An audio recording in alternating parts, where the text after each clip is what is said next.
গল্প আধার ভিড়ে সন্ধ্যাতারা। লেখিকা মালিহা খান। পর্ব 1 থেকে 10। মাঝ রাস্তায় হন্তদন্ত হয়ে ছুটে চলেছে একটি মেয়ে। দিকবিদিক শূন্য হয়ে এলোমেলো পা ফেলে দৌড়াচ্ছে। বাম পায়ের বুড়ো আঙ্গুলের নখ উল্টে রক্ত পড়ছে। তবুও থামার নাম নেই তার। নিজের সম্মান হারানোর যন্ত্রণার কাছে এই যন্ত্রণা যেন একেবারেই তুচ্ছ।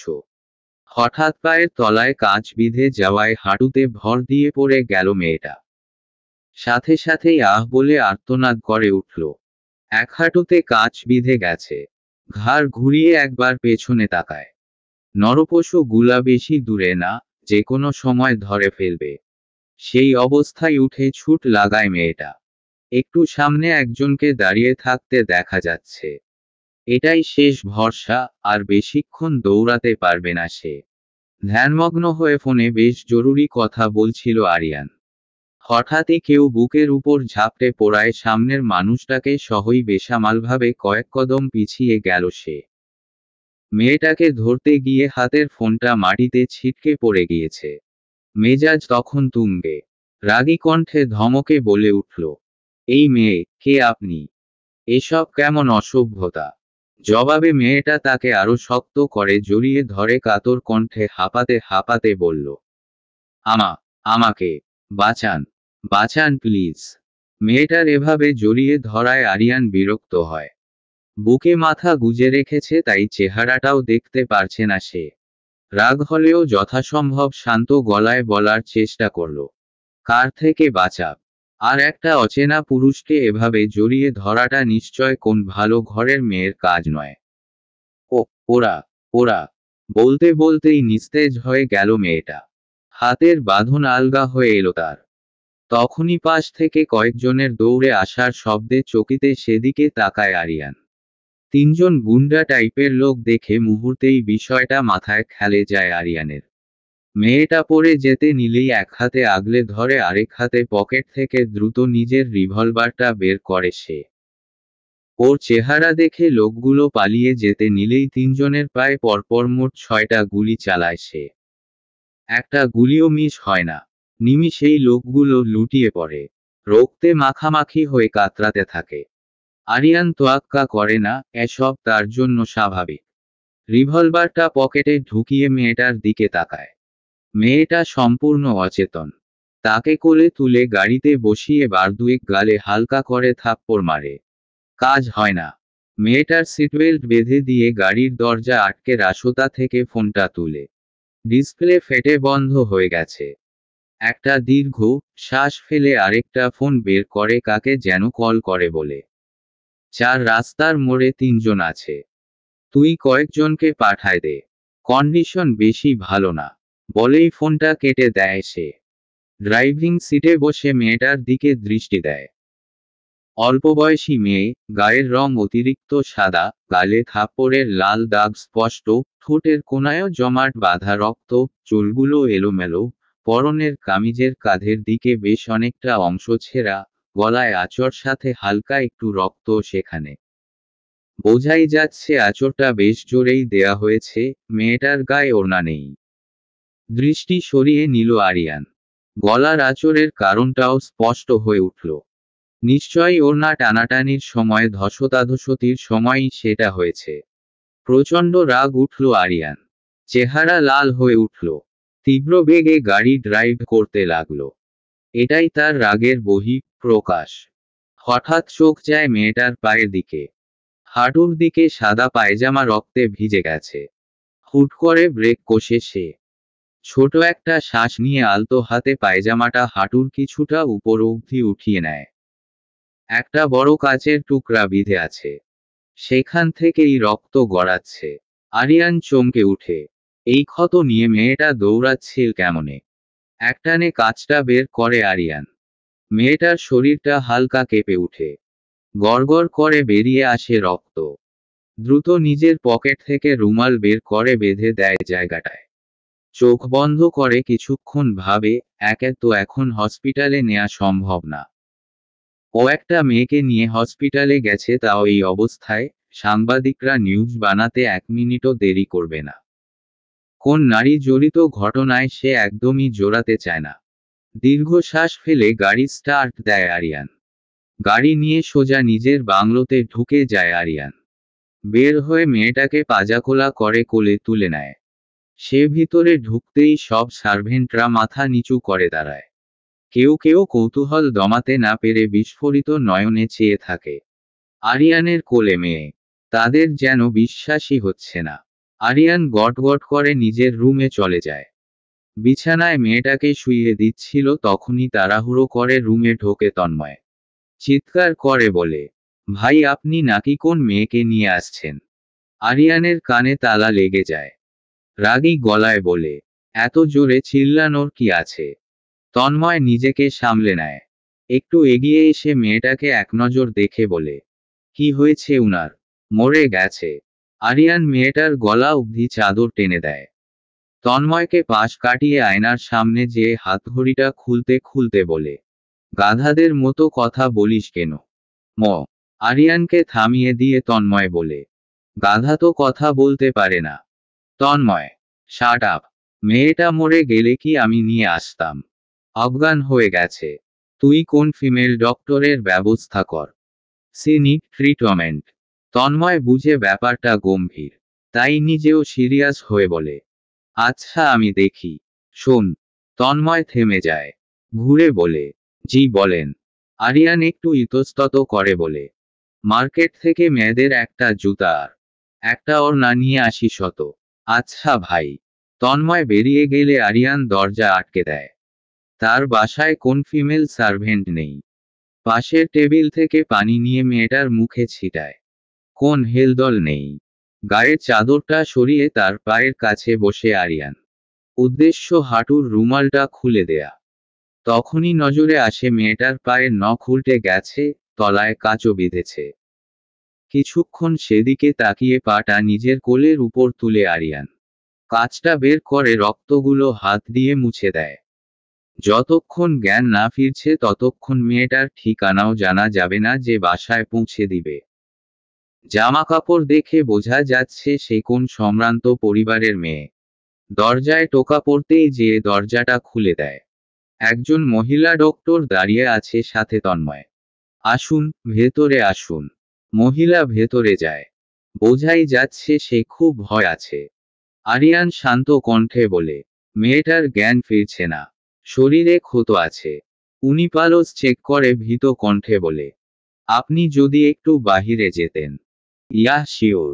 রুম থেকে বেরিয়ে আসে আরিয়ান। তন্ময় তার হাতে দুটো প্যাকেট ধরিয়ে দেয়। একবার দেখে হাতে নেয় সেইগুলো। রাশেদের ওই লোকের কি খবর? বের করতে পারলি কিছু? কালকে বেদম মাইর খাইছে ভাই। তবুও মুখ থেকে কিছু বের করতে পারি নাই। আপনাকে ছাড়া সম্ভব না। আরিয়ান চুলে হাত চালাতে চালাতে বলে, বলতে তো ওকে হবেই। আরিয়ান খানের কাছে গুপ্তচর হিসেবে এসেছে, ওর সাহসটা দেখতে হবে না। এই রাশেদ চৌধুরী অনেক তোত্তারা মাল ভাই। আরিয়ান কিছু বলে না। হিংস্রভাব ফুটে উঠছে তার চোখে মুখে।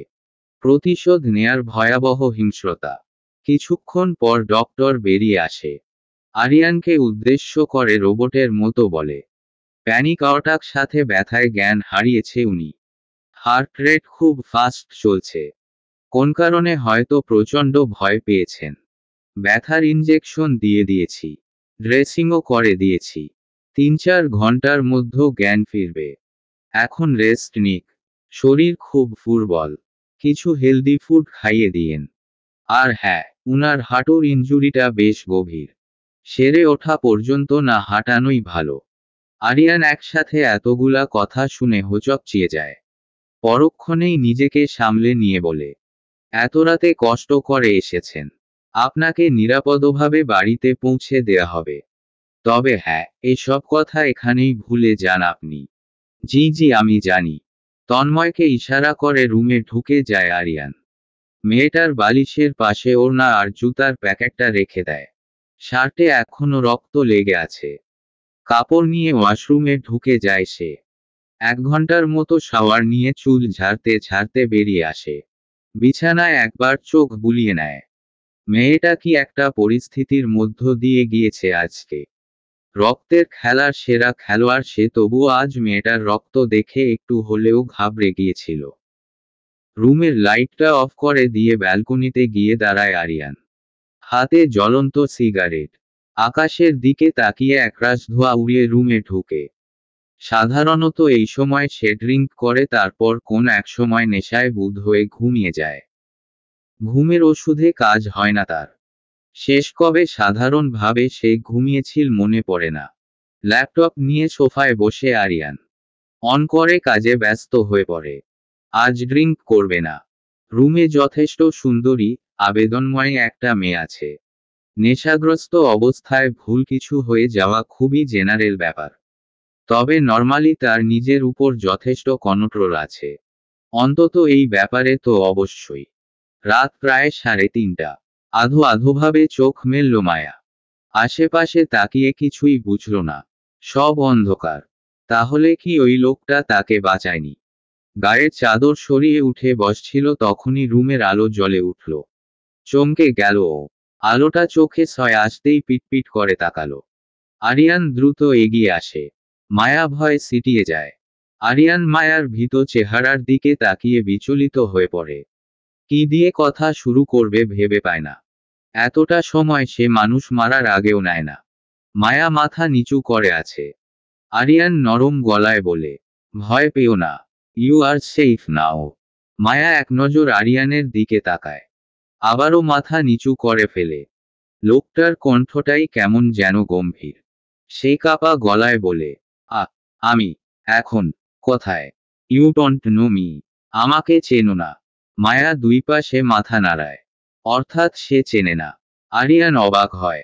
মেয়েটার দিকে কিছুক্ষণ তাকিয়ে থাকে। মনে হচ্ছে না সে মজা করছে বা মিথ্যা বলছে। অবশ্য এই সময় সে এগুলা করবেই বা কেন? পরক্ষণেই ভাবে, হতেই পারে মেয়েটা তাকে চিনে না। ছোট্ট একটা শ্বাস ফেলে বলে, তুমি এখন আমার বাসায় আছো। এটা আমার বেডরুম। মায়া চট করে তাকায়। আরিয়ান দ্রুত বলে, ডন্ট তাক ইট রং। আমি সেরকম নই। কাম ডাউন। আই প্রমিস, সকালে তোমাকে সেফলি বাসায় পৌঁছে দিব। Don't worry. মায়া একটু আশ্বস্ত হয়। ক্ষীণ গলায় মিষ্টি স্বরে বলে, অনেক ধন্যবাদ আপনাকে। তুমি অনেকটা ফুরবল। আমি খাবার আনিয়ে দিচ্ছি। মায়া মাথা নাড়িয়ে সম্মতি দেয়। আরিয়ান বেরিয়ে যায়। মায়া নিজের অজান্তেই একটু হাসে। মনে মনে বলে, উনি কত ভালো। অথচ ওই লোকগুলো। ভাবতেই শরীরে কাঁটা দিয়ে ওঠে। এই লোকটাকে না পেলে আজকে নির্ঘাত মারা যেতাম আমি। তবে চিন্তায় পড়ে যায়। সে তার বাসার ঠিকানা লোকটাকে কিভাবে বলবে? লোকটা যদি তার পরিচয় শুনে সুযোগের সদ্ব্যবহার করে। যদিও মনে হচ্ছে না সে অমন। আপাতত তার খুব ক্ষুধা লেগেছে। তাই এসব চিন্তা মাথা থেকে ঝেড়ে ফেলল। এতগুলা খাবার খেয়ে এখন বেশ ভালো লাগছে মায়ার। ঘুম ঘুম পাচ্ছে আবারও। দরজা আটকে তার একদম সামনাসামনি বসে আরিয়ান। আনমনেই তার হাত চলে যায় মেয়েটার ঠোঁটের পাশে। একটা আঙ্গুল দিয়ে লেগে থাকা পানিটা মুছে দেয়। মায়া হকচকিয়ে যায়। কিছু বলতে নিলেই আরিয়ান স্বাভাবিক কণ্ঠে বলে উঠে, পানি লেগেছিল। তো বলো, নাম কি তোমার? মায়া একটু আমতা আমতা করে বলে, মায়া। মায়া চৌধুরী। কোথায় থাকো? আই মিন বাসা কোথায়? মা বাবার নাম কি? মায়া কিছুটা সময় নেয়। তারপর একটু জোরতা নিয়ে বলে, আমার বাবা রাশেদ চৌধুরী। মিনিস্টার রাশেদ চৌধুরী। আরিয়ান বিস্ময়ে ভ্রু উঁচায়, ঘাড় হালকা কাত করে তির্যক কণ্ঠে বলে, তুমি রাশেদ চৌধুরীর মেয়ে? মায়ার ঘুম পাচ্ছে। ঘড়ির দিকে তাকিয়ে দেখে 4:30 অর্থাৎ প্রায় ভোর হয়ে গেছে। একবার চোখ কচলে সে উড় দেয়। জি। আরিয়ান চোখজোড়া বন্ধ করে। রাশেদের মেয়ে আছে সে জানে। তবে রাশেদ নাকি সব সময় ওর মেয়েকে এইসব থেকে দূরে রাখে। জনসম্মুখে কখনো ওর মেয়েকে আনে না। হয়তো ভাবে তার হাজারো শত্রুর ভিড়ে, হাজারো পাপের অভিশাপে যদি মেয়েকে হারিয়ে ফেলে।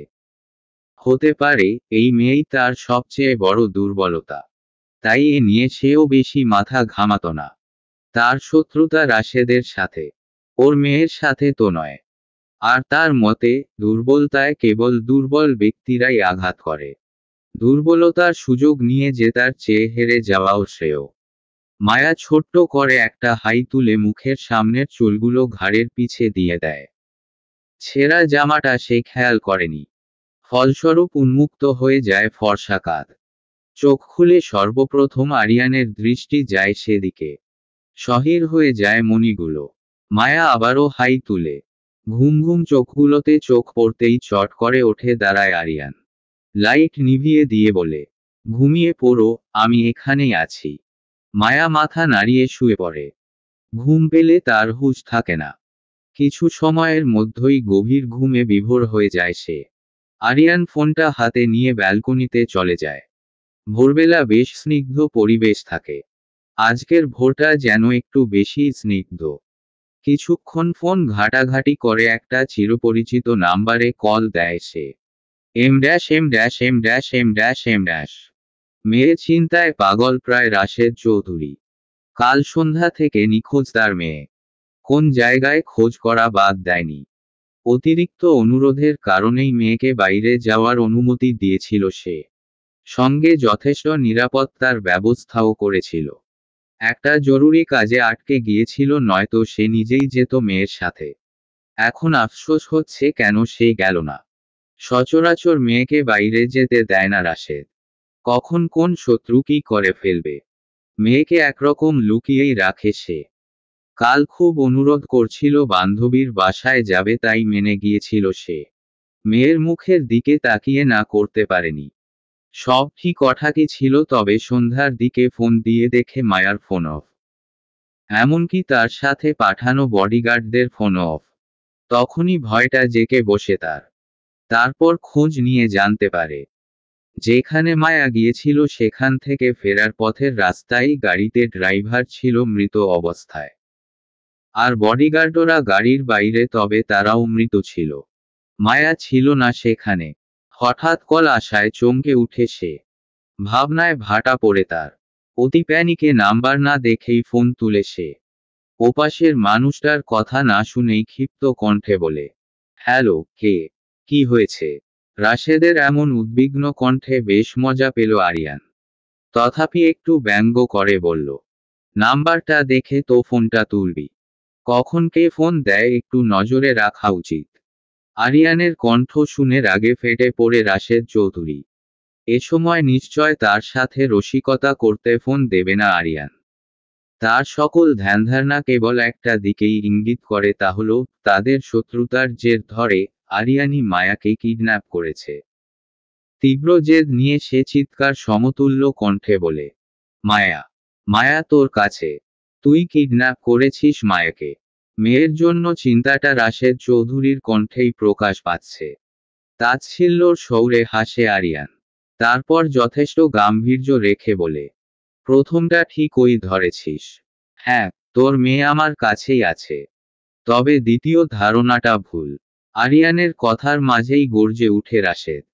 আমার মেয়ের গায়ে যদি একটা আচরও পড়ে তুই দেখিস আরিয়ান, পরিণাম ভালো হবে না। আমি ওই চুপ, তোর কি মনে হয় তোর মেয়েকে আমি রেপ করব? নিজের মতো ভাবিস সবাইকে। দিনে যে হাজারটা মেয়ের জীবন নষ্ট করিস, খেলনার বস্তু মনে করিস, তখন খেয়াল থাকে না ওরাও কারো সন্তান। ওইসবের সাথে আমার মেয়ের কোন তুলনা হয় না। পাশে রাখা একটা কাচের শোপিস সজোরে আছাড় মারে আরিয়ান। ঘৃণায় গা ঝা ঝা করছে তার। ঘাড় ঘুরিয়ে কাচের দরজার ভেতর দিয়ে একবার মায়াকে দেখে নেয়। তার আওয়াজে আবার ঘুম ভেঙে গেল নাকি ওর? না, মায়া গুটিসুটি হয়ে শুয়ে আছে। হাত বাড়িয়ে দরজাটা সম্পূর্ণ আটকে দিয়ে পুনরায় বলে সে, আরিয়ান খান তোর মতো কাপুরুষ নয় যে মেয়েদেরকে শত্রুতার মাঝে টেনে আনবে। আজকে আমি না বাঁচালে তোর মেয়ের অবস্থা কি হতো সেটা আর বলার প্রয়োজন বোধ করছি না। একটা শ্বাস ফেলে শান্ত হওয়ার চেষ্টা করে আরিয়ান, তারপর স্বাভাবিক কণ্ঠে বলে, তোর মেয়ের সাথে আমার কোন শত্রুতা নেই। কাল পৌঁছে যাবে বাসায়। বলেই খট করে ফোনটা কেটে দেয়। রাশেদ চৌধুরী ধপ করে সোফায় বসে পড়ে। তার সবচেয়ে বড় শত্রু হওয়ার পরও সে জানে আরিয়ান কেমন।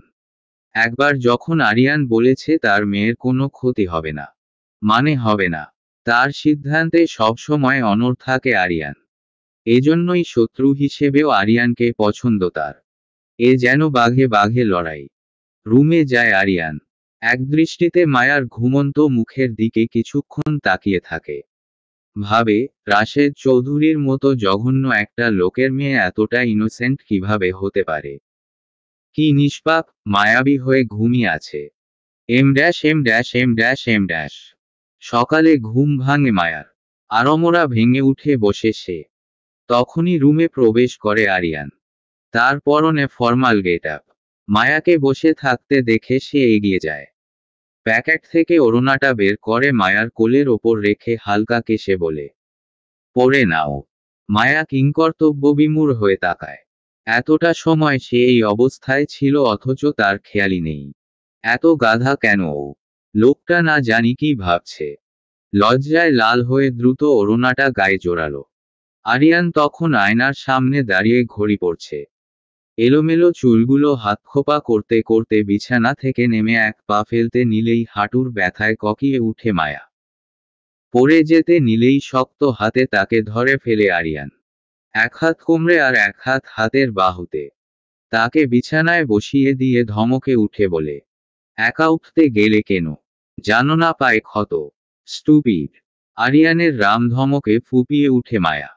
এত জোরে ধমক তো দূরের কথা, কখনো কেউ তাকে বকেওনি। চোখ দিয়ে পানি গড়িয়ে পড়ে তার। ওই আরিও সিরজিম। ব্যথা হচ্ছে বেশি। মায়া ওড়না দেয়ায় আবারও উঁচু গলায় বলে, কথা বলছো না কেন? মায়া কাঁদতে কাঁদতেই বলে, আপনি আমাকে বকছেন কেন? আরিয়ান হতভম্ব হয়ে যায়। সামান্য ধমকানোয় মেয়েটা এভাবে কাঁদছে। এই মেয়ে কি আসলেই এতটা বোকাশোকা নাকি অভিনয় করছে? রাশেদ চৌধুরীর মেয়ে এতটা ভালো কি করে হয়? গলার স্বর নামিয়ে সে বলে, আচ্ছা, ফাইন। বকবো না আর। এবার কান্না বন্ধ কর। মায়া কান্না থামিয়ে দেয়। আরিয়ান জুতো বের করে নিচে রাখো। ইশারায় মায়াকে পরে নিতে বলে। বিনা বাক্য মায়া জুতোগুলো পরে নেয়। সাইজ একটু বড়, তবে ভালো হয়েছে, ব্যান্ডেজে লাগছে না। পকেটে ফোনটা আর রিভলভারটা ঢুকিয়ে কাছে এসে আচমকাই মায়াকে কোলে তুলে নেয় আরিয়ান। মায়া ব্যালেন্স রাখতে হুট করে দুহাতে গলা জড়িয়ে ধরে আরিয়ানের। সচকিত হয়ে বলে, কি করছেন? আরিয়ান হাঁটতে হাঁটতে বলে, হাঁটতে পারবে না এখন। আর এত প্যানিক হওয়ার কিছু নেই। কালও তোমাকে কোলে করেই এনেছি।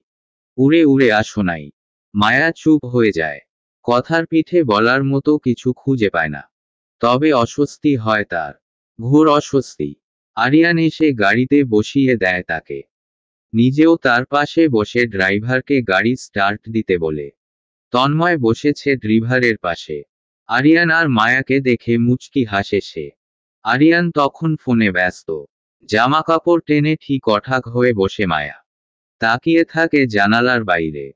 তার ভাগ্য অনেক সহায়, এত ভালো মানুষের কাছে এসেই সাহায্য চেয়েছিল সে। দীর্ঘক্ষণ পর গাড়ি থামে রাশেদ চৌধুরী বাড়ির সামনে। রাশেদ চৌধুরী ইশারায় দরজা খুলে দিতে বলে। একটানে গাড়ি ঢুকে যায় তাদের বাড়ির ভেতর। আরিয়ান বাঁকা হাসে। রাশেদ চৌধুরী দ্রুত পায়ে সামনে যেয়ে দাঁড়ায়। তন্ময় নেমে মায়ার পাশের গাড়ির দরজা খুলে দেয়। বাবাকে দেখে মুখে মিষ্টি হাসি ফুটে ওঠে মায়ার। আরিয়ান আর চোখে একবার দেখে আবার ফোনের দিকে দৃষ্টি দেয়। রাশেদ চৌধুরীকে দেখে এমনই তার রাগ মাথায় চড়ে গিয়েছে, বস্তুত এই মুহূর্তে সে কোনো তর্কে জোড়াতে চাচ্ছে না। গাড়ির ভিতরেই মাথা ঢুকিয়ে মেয়েকে বুকে জড়িয়ে ধরে রাশেদ। মাথায় হাত বুলিয়ে দিয়ে বলে, তুমি ঠিকও আছো মা? বাবার মনের অবস্থা বুঝতে পারছে মায়া। এক হাতে বাবাকে ধরে মৃদু কণ্ঠে বলে, আমি ঠিকও আছি বাবা। কিছু হয়নি তো? রাশেদ মায়াকে ছেড়ে দেয়। গাড়ি থেকে বেরোনোর জন্য এক হাত ধরে বলে, বের হয়ে আসো। মায়া বেরোতে নিলেই তার অপর পাশের হাত ধরে টেনে নেয় আরিয়ান। মায়া অপ্রস্তুত হয়ে পড়ে। তার এক হাত টেনে ধরেছে রাশেদ চৌধুরী আর আরেক হাত ধরেছে আরিয়ান। মাঝখানে ফেঁসে গিয়েছে সে। অতঃপর আরিয়ানের দিকে তাকিয়ে চাপা স্বরে বলে, আপনি কি এখন বাবার সামনেও আমাকে কোলে তুলে নিবেন? বলে হাতটা ছাড়ানোর জন্য একটু নাড়াতেই আরো শক্ত করে তা আবদ্ধ করে নেয় আরিয়ান। মায়া আরো অপ্রস্তুত হয়ে পড়ে। উনি চাচ্ছেটা কি? এর মধ্যেই রাশেদ চৌধুরী বলে, কি হলো মা? বের হও। মায়া অধৈর্য হয়ে অনুরোধের স্বরে বলে, আমি পারবো হাঁটতে। ব্যথা নেই তো এখন। ছাড়ুন। আরিয়ান পাত্তা না দিয়ে তন্ময়কে কিছু একটা ইশারা করে। তন্ময় মাথা নাড়িয়ে রাশেদ চৌধুরীকে বলে, আপনার মেয়ে ইনজুর্ড। হাঁটতে পারবেন না এখন। ফিমেল কাউকে ডেকে বলুন ধরে নিয়ে যেতে। রাশেদের মাথায় যেন বাজ পড়ে। মায়ার গালে হাত রেখে তাড়াহুড়ো করে বলে, কিভাবে? কোথায় ব্যথা পেয়েছো? মায়া কিছু বলবে তার আগেই উনি পাশে দাঁড়ানো বডিগার্ডদের কিছু একটা ইশারা করে। 2 সেকেন্ডর মাথায় সেখানে 3জন ফিমেল সার্ভেন্ট হাজির হয়। রাশেদ চৌধুরী একটু সরে দাঁড়ায়। মেয়েগুলা তাকে ধরতে আসতেই মায়া আরিয়ানকে উদ্দেশ্য করে মৃদু গলায় বলে, এবার তো হাতটা ছাড়ুন। আরিয়ান বাঁধন আলগা করে দিতেই দ্রুত হাতটা ছাড়িয়ে নেয় মায়া। গাড়ি থেকে বের হওয়ার আগ মুহূর্তে সে বলে, ধন্যবাদ। আরিয়ান তার দিকে তাকায় না। সামনে তাকিয়েই ভরাট গলায় বলে, সাবধানে থেকো। তন্মধ্য আর কোনো কথা হয় না। মায়া ভেতরে চলে যায়। তার পিছু পিছু রাশেদ চৌধুরীও চলে যায়। তন্ময় গাড়ির দরজা আটকে দেয়। আরিয়ান আবারও ফোন নিয়ে ব্যস্ত হয়ে পড়ে। শুধু তন্ময় বসার পর বলে, গোডাউনে চল। গুপ্তচরের মুখ থেকে গুপ্তধন বের করে আসি। তন্ময় অগোছালো ভাবে হাসে। না জানি আজ কি হতে চলেছে। Em dash em dash em dash em dash dash em dash. পরনের জামা পাল্টে নিয়েছে মায়া। ডক্টর ডেকে পায়ের ব্যান্ডেজও চেঞ্জ করে দেয়া হয়েছে। কোনোরকম চলাফেরার অনুমতি নাই তার। বাবা তাকে গতকালের ব্যাপারে কিছুই জিজ্ঞেস করেনি। তাই সেও কিছু বলেনি।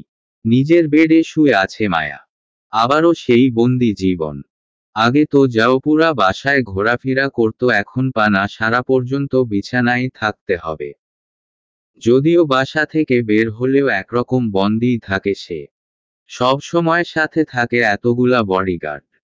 বন্দুক নিয়ে যেভাবে আশেপাশে ঘিরে থাকে একরকম ভয় করে তার। তার উপর কাল যা হলো, বাবা তো মনে হয় না তাকে আগামী 3 মাসের মধ্যেও বেরোতে দিবে। ভার্সিটিতে পড়ে সে। সব পড়াশোনা বাসার মধ্যেই। রোজকার নোটস বাসায় দিয়ে যাওয়া হয়। পরীক্ষা ছাড়া খুব বেশি প্রয়োজন না হলে ভার্সিটি যাওয়া হয় না। দীর্ঘশ্বাস ছাড়ে মায়া। তারও ইচ্ছা করে মুক্ত পাখির মতো ঘুরে বেড়াতে, নির্দ্বিধায় এখানে সেখানে যেতে। কিন্তু পারে না। বাবার সব কথা অক্ষরে অক্ষরে মেনে চলে সে। বাবা ছাড়া আর কেই বা আছে তার। চোখটা বন্ধ করে ঘুমানোর চেষ্টা করে মায়া। চট করে মাথায় একটা বিষয় আসে, আচ্ছা লোকটার নামটাই তো সে জানে না। যতদূর মনে হলো বাবা তাকে চিনে। তার মানে সে সেরকম কেউই হবে। বাইরের দুনিয়া থেকে তাকে সর্বদাই দূরে রাখে বাবা। একটা কাঠের একটা চেয়ার টেনে বসে আরিয়ান। রুমটায় ভ্যাপসা ভাব। দেয়ালে পুরনো রক্তের দাগ। আরিয়ান তন্ময়কে উদ্দেশ্য করে বলে, মুখ খুলে দে। শুনি কি বলতে চায়। সামনে পড়ে থাকা ব্যক্তিটাকে মুখের কাপড়টা নামিয়ে দেয় তন্ময়। লোকটা হাঁপাতে হাঁপাতে দম নেয়। আরিয়ান হাসে। ভয়ঙ্কর হাসি। পাশে থাকা বরছুরিটা তুলে নিয়ে ঘোরাতে ঘোরাতে বলে, শেষ একটা সুযোগ দিচ্ছি। নিজ মুখে স্বীকার কর তুই রাশেদের পাঠানো গুপ্তচর। লোকটা কোনোরকম বলে, আমি আমি কারো লোক না। আমি কিছু করিনি। আমাকে ছেড়ে দেন। আরিয়ান গর্জে ওঠে। ছুরিটা যে লোকটার হাতের বাহুতে ঢুকিয়ে দেয়। কলকল করে রক্ত পড়তে থাকে। তন্ময় চোখ বন্ধ করে আবার খুলে। ছুরিটা বের করে ফেলেছে আরিয়ান। সোজা বুকে মারতে গেলেই লোকটা বলে উঠে, আমি রাশেদ চৌধুরীর লোক। রাশেদ চৌধুরীই পাঠিয়েছে আমাকে। পায়ের উপর পা তুলে শান্ত হয়ে বসে আরিয়ান। সন্দিহান কণ্ঠে বলে, কেন পাঠিয়েছে? আমাকে মারতে? হাতের বাহু চেপে ধরে রক্ত আটকানোর চেষ্টা করছে লোকটা। আরিয়ানের প্রশ্নের ওরে অস্পষ্ট স্বরে সে বলে, জি। ওহ, আচ্ছা। বলে কিছুক্ষণ শান্ত থেকে হাতের ছুরিটা দিয়ে একটানে লোকটার মাথা ছিন্ন করে দেয়। তন্ময় কয়েক কদম পিছিয়ে যায়। আরিয়ানের শার্টে রক্তের ছিটা আসে। একপাশে মাথাটা পড়ে থাকে লোকটার। আরিয়ান উঠে দাঁড়ায়, শার্টের হাতাটা কনুই পর্যন্ত ওঠাতে ওঠাতে বলে, কাল সকালে এটা সুন্দর মতো পাঠিয়ে দিবি রাশেদের বাসায়। আরিয়ান বেরিয়ে যায়। লোকটার দেহটা একবার দেখে নিয়ে তন্ময়ও বেরিয়ে যায়। দীর্ঘশ্বাস ফেলে সে। লোকটা তার যোগ্য শাস্তিই পেয়েছে। এম। শাওয়ার নিয়ে টাওয়াল পরে বেরিয়ে আসে আরিয়ান। আয়নার সামনে দাঁড়িয়ে চুল মুছছিল, তখনই দেখতে পায় বিছানায় কিছু একটা আলোর রিফ্লেক্ট পড়ে জ্বলজ্বল করছে। ভ্রু কুঁচকে সেদিকে এগিয়ে যায় আরিয়ান। জিনিসটা হাতে নিতেই দেখে একটা সাদা পাথরের পাইল। এটা তো কাল মায়ার পায়ে দেখেছিল। মায়া তো নিশ্চয়ই এটা খুলে রাখেনি। হয়তো কাল যখন ডাক্তার মহিলা ব্যান্ডেজ করেছে তখন খুলে রেখেছে আর পরায়নি। পাইলটা হাতে নিয়ে আলমারির দিকে এগিয়ে যায় আরিয়ান। একটা বক্স খুলে সেটা রেখে দেয় খুব সযত্নে। সকালে ঘুম ভাঙতেই লম্বা একটা হাই তুলে উঠে বসল মায়া। তার একপাশে চেয়ারে বসে বিছানায় মাথা রেখে ঘুমাচ্ছে একটা মেয়ে। মেয়েটার নাম ইতি। 2 বছর ধরে এ বাসায় আছে সে। প্রায় সময় মায়ার সাথেই থাকে। কাল রাতেও তার সাথেই ছিল। যদি তার কিছু প্রয়োজন হয় এজন্য। মায়া কতবার বলেছে সোফায় ঘুমিয়ে যেতে। যদি তার কিছু প্রয়োজন হয়ে সে ডাক দিবে। কিন্তু না, সে বসেই থাকবে যদি ঘুম গভীর হয়ে যায় আর সে কি ডাক না শুনে। একটু হাসে মায়া। সেই তো ঘুমিয়েই গিয়েছে। হাঁটুর ব্যথা নেই যে তা নয়। তবে সহ্য করার মতো। হাঁটতে অসুবিধা হবে না তার। বিছানা থেকে নামতে নিলে বিছানা একটু নড়ে ওঠায় ধরফরিয়ে মাথা তুলে তাকালো ইতি। চোখগুলো বড় বড় করে বলল, আপনি কখন উঠলেন ম্যাম? আমাকে ডাকলেন না কেন? আপনি ব্যথা পেলে বড়স্যার আমাকে মেরাই ফেলবেন। মায়া ইতির চেহারা দেখে হেসে দিল। হাসতে হাসতেই বলল, তুমি এত ভয় পাও কেন ইতি? শান্ত হও, ঠিকও আছি আমি। আপনার জন্য কোনোদিন জানি বড়স্যার আমাকে এই বাসা থেকেই বের করে দেন। বাবা এত নিষ্ঠুর না। ইতি উঠে দাঁড়ালো। মায়াকে ধরে ওয়াশরুমে নিয়ে গেল। ফ্রেশ হয়ে ইতির সাথেই নিচে নেমে আসলো মায়া। রাশেদ চৌধুরী সোফায় বসে ফোনে কথা বলছিলেন। মায়াকে দেখে ফোনটা কেটে দিয়ে বলল, তুমি নিচে নামতে গেলে কেন? বললাম না, ঘরেই নাস্তা খেয়ে নিতে। মায়া টেবিলে বসতে বসতে বলল, আমি তোমাকে ছাড়া নাস্তা করি না। জানোই তো। রাশেদ কথা বাড়ালো না। চুপচাপ খেতে বসে গেল। খাওয়া শেষে মায়া মিষ্টি করে হেসে বলল, বাবা, আমি একটু বাগানে যাই। রাশেদ চৌধুরী মানা করার আগেই আবার বলল, কোনোরকম ছোটাছুটি করব না। প্রমিস। এম। বাগানে ঘোরাঘুরি করছে মায়া। রাশেদ চৌধুরী ফোনে কথা বলছে একটু দূরে দাঁড়িয়ে। সে সময় গেটে আসলো কেউ। সিকিউরিটি গার্ডের হাতে একটা বাক্স দিয়ে গেল। মায়া উৎসুক দৃষ্টিতে বাক্সটার দিকে তাকিয়ে আছে। বেশ সুন্দর করে কাগজে মুড়িয়ে একটা ফিতা দিয়ে বাঁধা। মনে হচ্ছে কেউ গিফট পাঠিয়েছে। একজন বডিগার্ড এগিয়ে গিয়ে বাক্সটা নিয়ে আসতেই সে হাত বাড়িয়ে বলল, আমাকে দিন। ম্যাম, এটা বর্ষারের জন্য। বাবা তো ফোনে ব্যস্ত। আপনি আমাকে দিন। আমি দেখি। কিন্তু ম্যাম। মায়া দীর্ঘ শ্বাস ফেলে উচ্চস্বরে ডাকল, বাবা, আমি এটা খুলে দেখি। রাশেদ চৌধুরী একবার ফিরে তাকিয়ে হাত নেড়ে সম্মতি দিতেই বডিগার্ডটা তার হাতে দিয়ে দিল বাক্সটা। সেটা খুলতেই গগনবিদারী চিৎকার দিয়ে হাত থেকে ছুঁড়ে ফেলে সে। নিচে গড়াগড়ি খাচ্ছে একটা কাটা মাথা। ভয়ে হাত পা প্রচণ্ড গতিতে কাঁপছে মায়ার। রাশেদ চৌধুরী দ্রুত এগিয়ে আসে।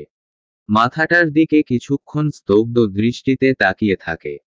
তার অনেক বিশ্বস্ত লোক ছিল মনির। তাকে নাকি এত নৃশংসভাবে মেরে ফেলল আরিয়ান। মায়াকে ভিতরে নিয়ে যাওয়া হয়। সোফায় বসেও থরথর করে কাঁপতে থাকে সে। শ্বাস ঘন হতে থাকে। ইতি দ্রুত পানি খাওয়ায় তাকে। মায়া এসব ভয় পায় প্রচুর। গুলির আওয়াজ, কাটাছেঁড়া, এমনকি রক্তেও ফোবিয়া আছে তার। কিছুক্ষণ পর একটু স্বাভাবিক হয় সে।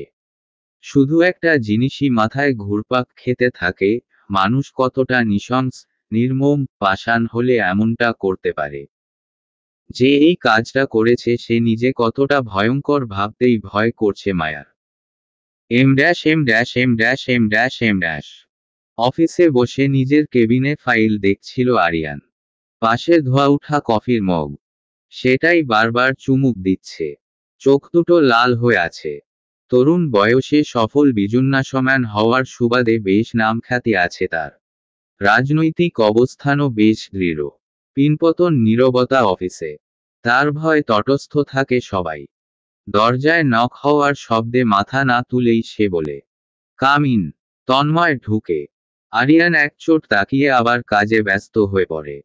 তন্ময় ঠায় দাঁড়িয়ে থাকে। আরিয়ান বলে, কিছু বলবি? আপনি না সকালে জ্বরে পুড়ে যাচ্ছিলেন। আজ অফিসে না আসলেও হতো। আরিয়ান এক ভ্রু উঁচিয়ে বলে, আমাকে জ্ঞান দিচ্ছিস? এত সাহস? তন্ময় বিরক্তি নিয়ে পাশে থাকা সোফায় বসে পড়ে। আরিয়ান তাকায়। এই ছেলেটাই একমাত্র যাকে কিনা সে সবচেয়ে বিশ্বাস করে। সবাই তাকে স্যার স্যার ডাকলেও তন্ময় তাকে ভাই ডাকে। ছোট ভাইয়ের কম কিছু না তন্ময় তার জন্য। I am fine Tanmoy. এই সাধারণ জ্বর তোর ভাইকে পুরানোর ক্ষমতা রাখে না। এম।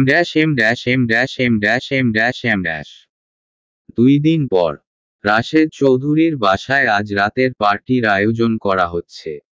মিনিস্টার হওয়ায় বিভিন্ন উপলক্ষে মাঝেমধ্যেই এমন পার্টির আয়োজন করা হয়। বড় বড় নামকরা মানুষ আসবে। আরিয়ানও আসবে। তাদের অভ্যন্তরীণ শত্রুতার কথা তো আর দুনিয়া জানে না। তাই তাকে ইনভাইট না করলে মিডিয়ায় ঝড় উঠবে। এই দিনগুলো মায়ার জন্য হয় সবচেয়ে বিরক্তিকর। বাবার কড়া নির্দেশে থাকে রুম থেকে বের হওয়া যাবে না। রুমের বাইরে ঘিরে থাকে কড়া নিরাপত্তা। লাইটিং করা হয়েছে পুরো বাগান। বাড়ির ভেতরেও। সন্ধ্যার থেকেই রুমে বন্দি হয়ে আছে মায়া। এ সময়টা যেন কাটেই না তার। নিচে কোলাহল শোনা যাচ্ছে। সব গেস্টরা হয়তো চলে এসেছে। একা রুমে পায়চারি করছে সে। হঠাৎ ভাবনা এলো, আজকে কি ওই লোকটাও এসেছে? হয়তো এসেছে। তার তো আর জানার উপায় নেই। দীর্ঘশ্বাস ফেলে মায়া। অশান্তি লাগছে খুব। আলমারির থেকে একটা লাল রঙের জামা বের করে শাওয়ার নিতে চলে যায়। শাওয়ার নিয়ে যদি একটু হালকা লাগে। 1 ঘন্টা পর বেরিয়ে আসে।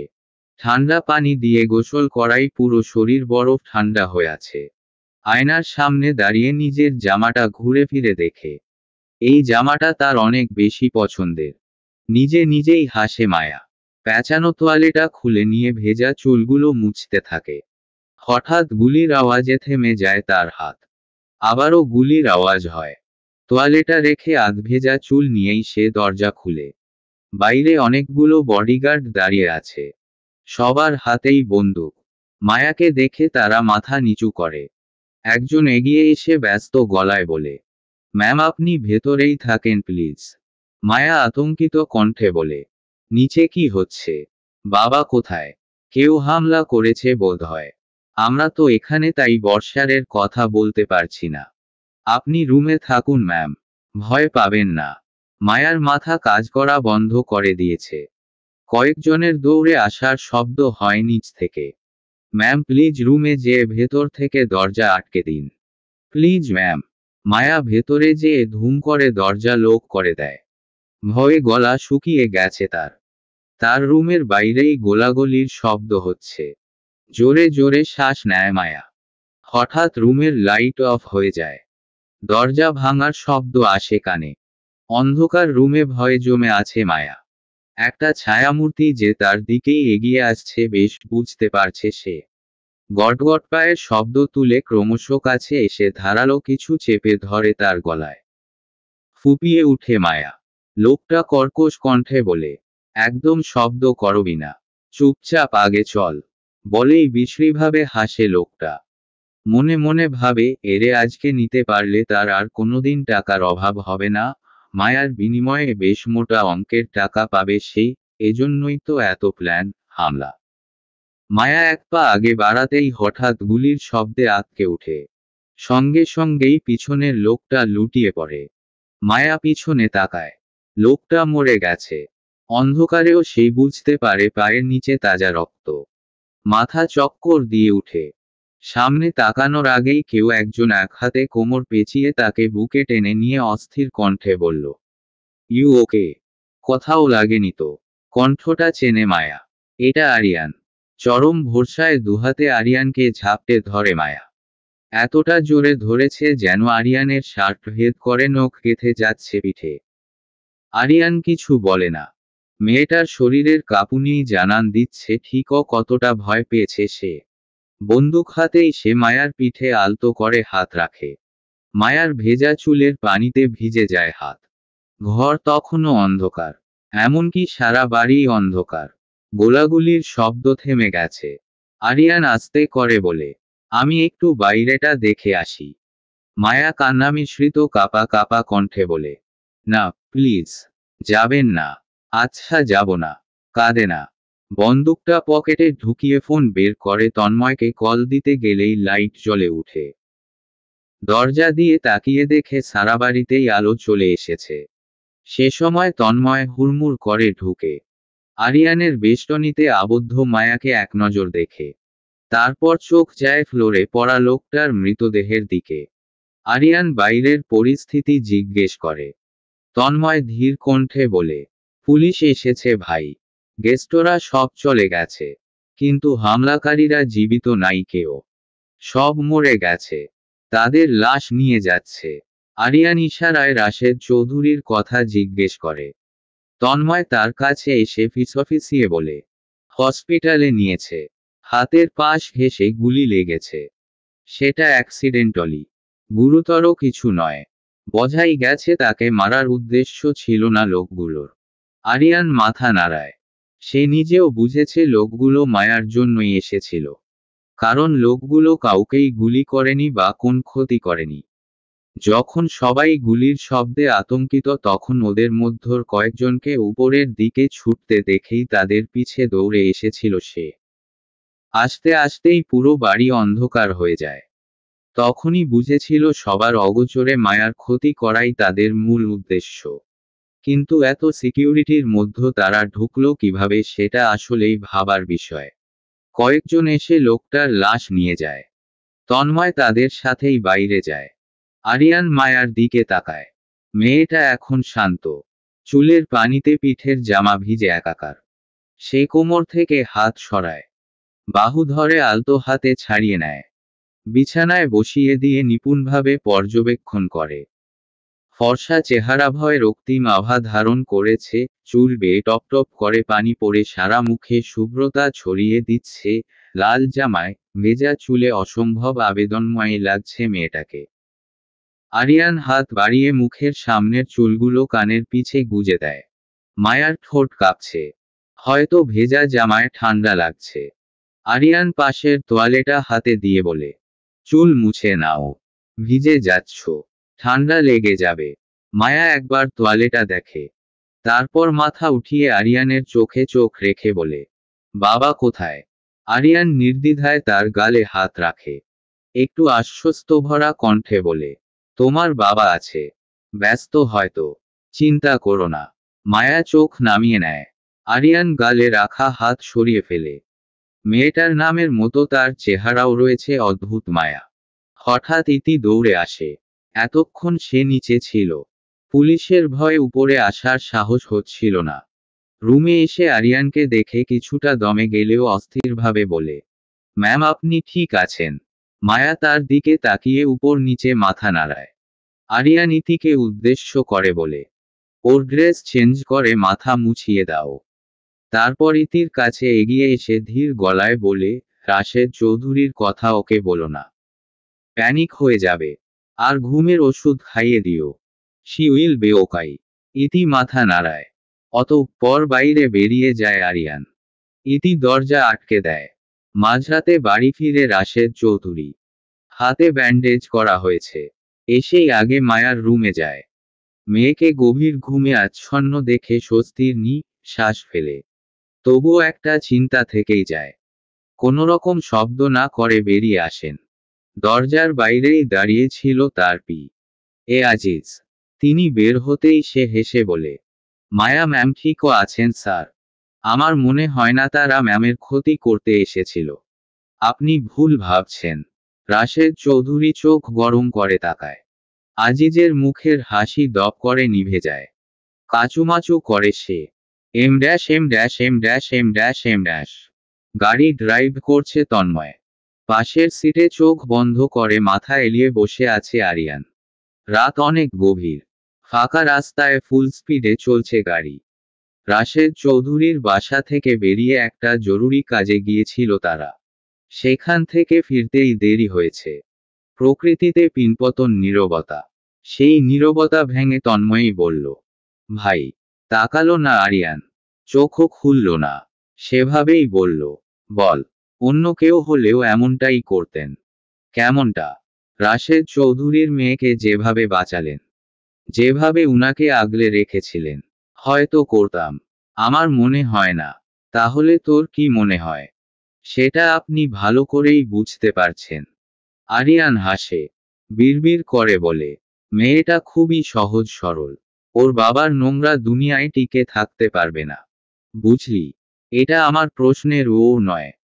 তোর প্রশ্নের ওর আমার কাছে নেই। তন্ময় আর কিছু বলে না। আরিয়ান দুয়াঙ্গুলে কপাল চেপে ধরে। মাথা ব্যথা করছে তার।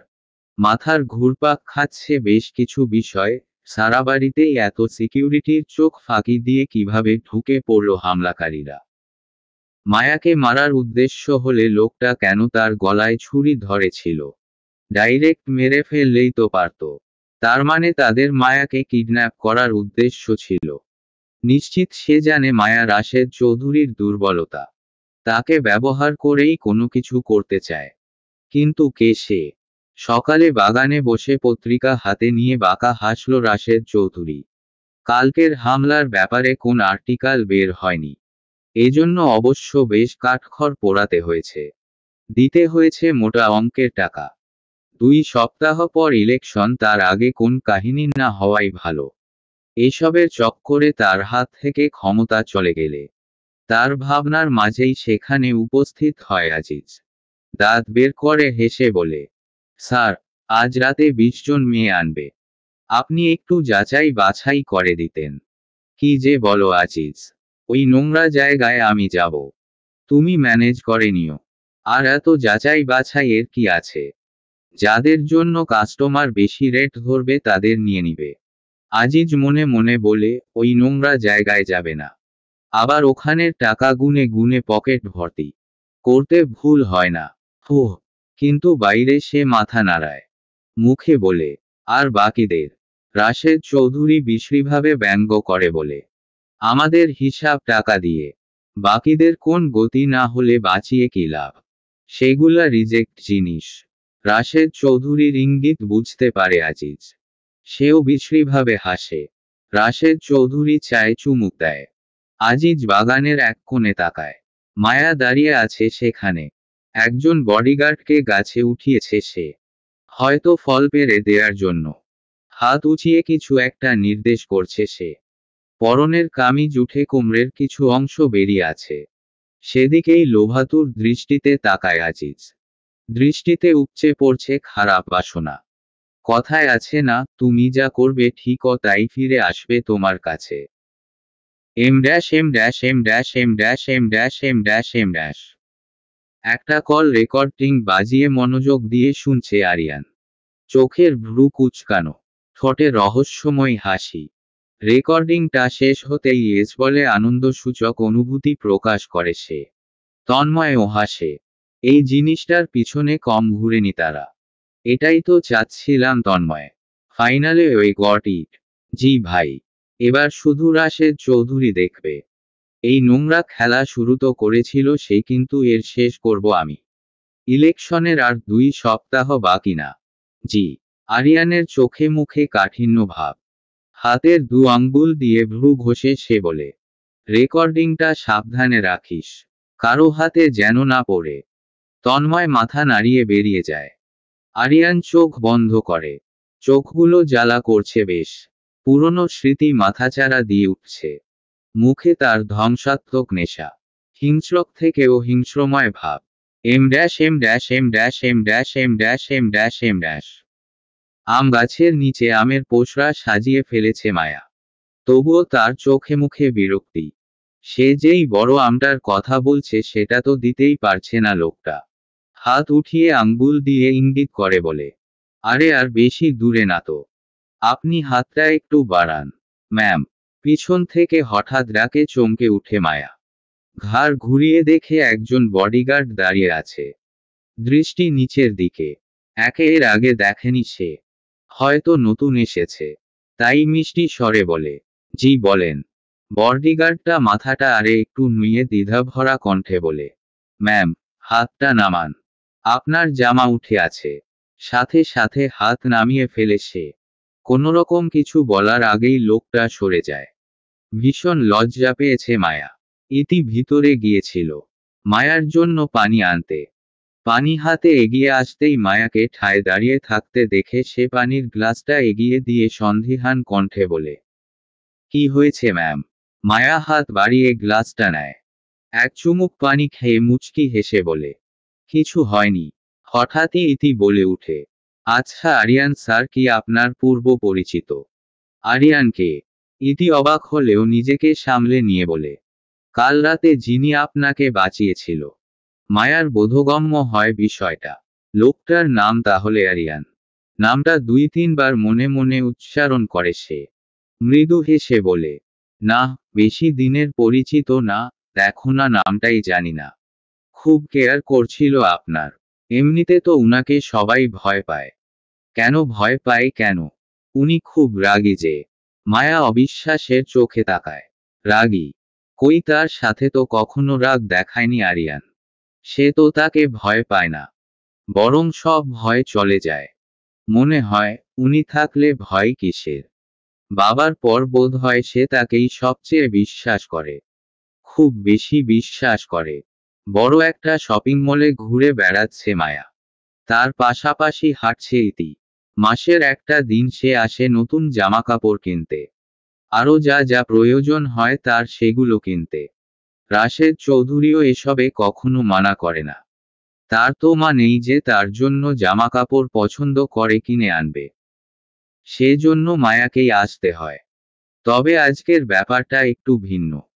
সব সময় এখানে আসলে তার সাথে থাকে কয়েকজন ছদ্মবেশী দেখি। যেহেতু পাবলিক প্লেস তাই কেউ তাকে চিনে না। তাই বিপদের সংখ্যাটাও থাকে কম। সব সময় আশপাশ ঘিরে অনেকগুলো লোক থাকলেও আজকে তার সাথে আছে শুধু ইতি আর একজন বডিগার্ড।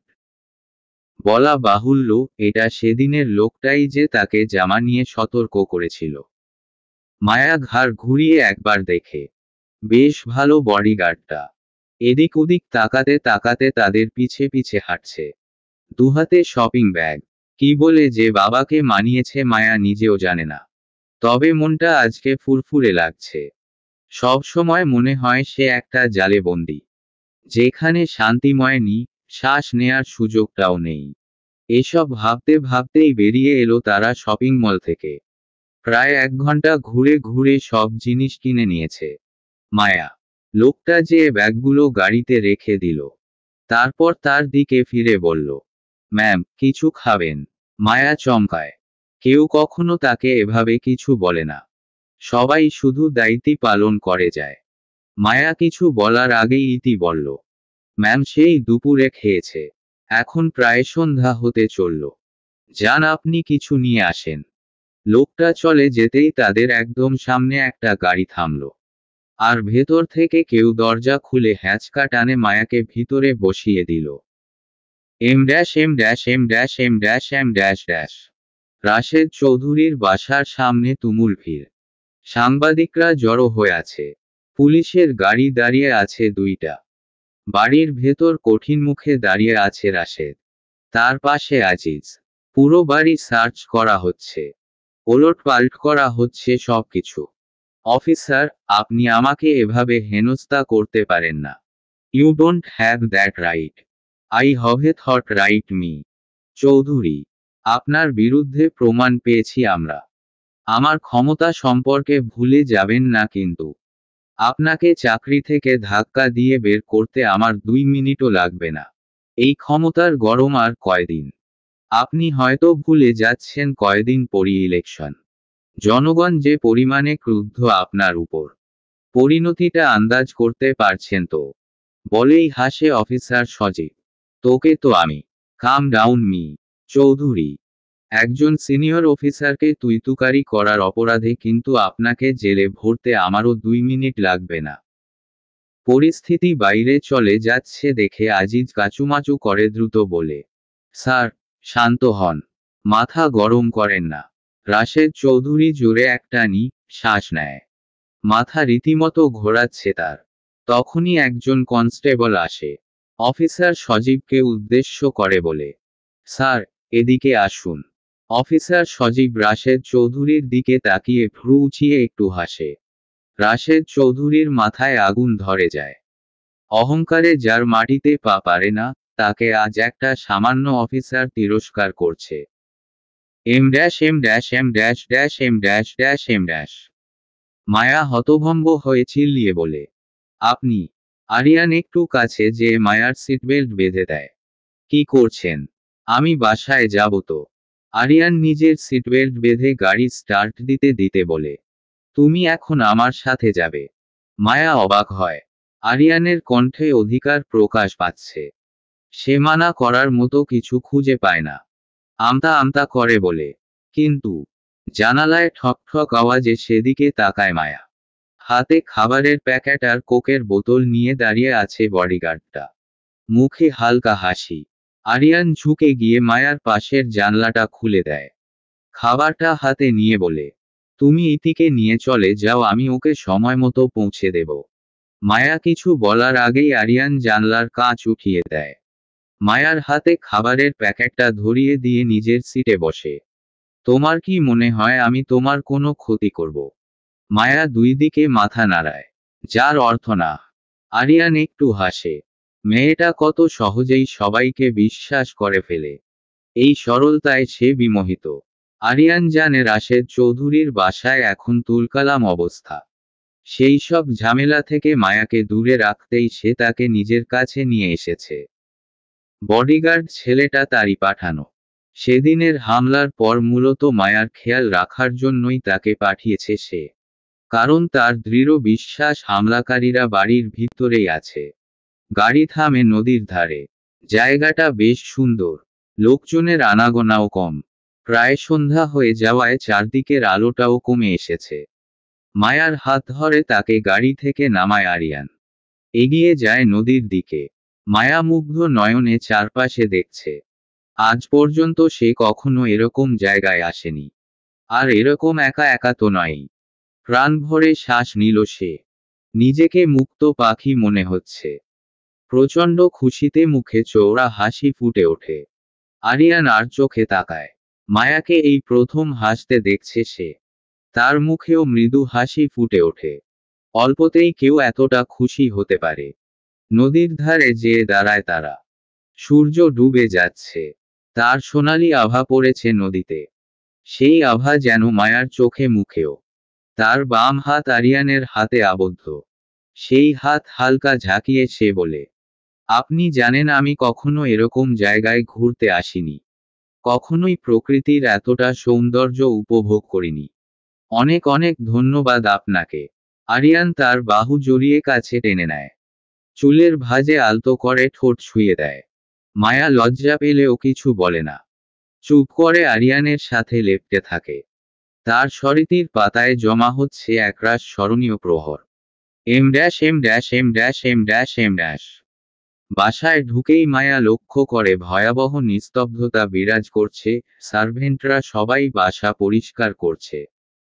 সবকিছু কেমন ওলটপালট। হলরুমে লাগানো বড় টিভিতে নিউজের শব্দ কানে আসছে। কল রেকর্ডিং ফাঁস। বাসা থেকে অবৈধ অস্ত্র, মাদকদ্রব্য উদ্ধার। নানা দুর্নীতির বিরুদ্ধে প্রমাণ স্বরূপ। সন্ধ্যায় নিজ বাসা থেকে গ্রেফতার করা হয়েছে মিনিস্টার রাশেদ চৌধুরীকে। দুই হাতে মাথা চেপে লকআপে বসে আছে রাশেদ চৌধুরী। চোখ দুটো বন্ধ করে যথাসম্ভব ঠান্ডা মাথায় কিছু একটা চিন্তা করছে। হঠাৎ জুতার শব্দে মাথা তুলে তাকায় সে। ভাবে আজিজ এসেছে তাকে ছাড়িয়ে নিতে। কিন্তু তার বদলে আরিয়ানকে দেখে দ্রুত উঠে সামনে এগিয়ে যায়। ক্ষিপ্ত কণ্ঠে বলে, এসব কিছু তুই করেছিস তাই না? আমাকে ফাঁসিয়েছিস। আরিয়ান দুহাত পকেটে গুজে দাঁড়ায়। ব্যঙ্গাত্মক কণ্ঠে বলে, আমি তোকে ফাঁসাইনি রাশেদ। শুধু তোর নোংরা সত্যিটা জনগণের সামনে নিয়ে এসেছি। রাশেদ চৌধুরীর আগে গোজগোজ করে। আরিয়ান আবার বলে, তুই বল তোর বিরুদ্ধে করা একটা অভিযোগও কি মিথ্যা? নিজেকেই জিজ্ঞেস করে দেখ। রাশেদ চৌধুরী হিংস্র চোখে তাকিয়ে থাকে আরিয়ানের দিকে। দাঁতে দাঁত চেপে কটমট করে বলে, তুই কি ভেবেছিস আমাকে আটকে রাখা এত সহজ? কয়েক ঘন্টার মধ্যেই জামিন হয়ে যাবে আমার। টাকা দিয়ে এই পৃথিবীতে সব হয় সব। একবার শুধু বের হই। তোর এই নীতিকথা তখন নিজেকেই শোনাস। আরিয়ান তাচ্ছিল্যর স্বরে হেসে বসে। বের হয়ে কি করবি তুই? ইলেকশনে তোকে দাঁড়াতে দিবে ভেবেছিস? মিনিস্টার পদ থেকে বহিষ্কার করার পর তোর থাকার বাড়িটা থেকেই তোকে বের করে দিবে। আর সেখানে তুই টাকার গরম দেখাচ্ছিস। How funny. খুব বড় ভুল করছিস তুই আরিয়ান। খুব বড় ভুল। আমার সাথে শত্রুতা করার পরিণাম তোর জন্য ভালো হবে না। বলেই জেলের লোহার শিকগুলোতে জোরে বাড়ি মারে রাশেদ চৌধুরী। দু কদম পিছিয়ে ভয় পাওয়ার অভিনয় করে আরিয়ান। মুহূর্তেই চোখ মুখে কাঠিন্য ভাব ফুটে ওঠে তার। কাঠ কাঠ কণ্ঠে সে বলে, তুই খুব বোকা রাশেদ। খুব বেশিই বোকা। আমাকে এখনো চিনতে পারলি না। কি আর করার, আমিই চিনিয়ে দেই। বলে পকেট থেকে একটা ছবি বের করে আরিয়ান। রাশেদ চৌধুরীর সামনে ধরে বলে, চিনতে পারছিস?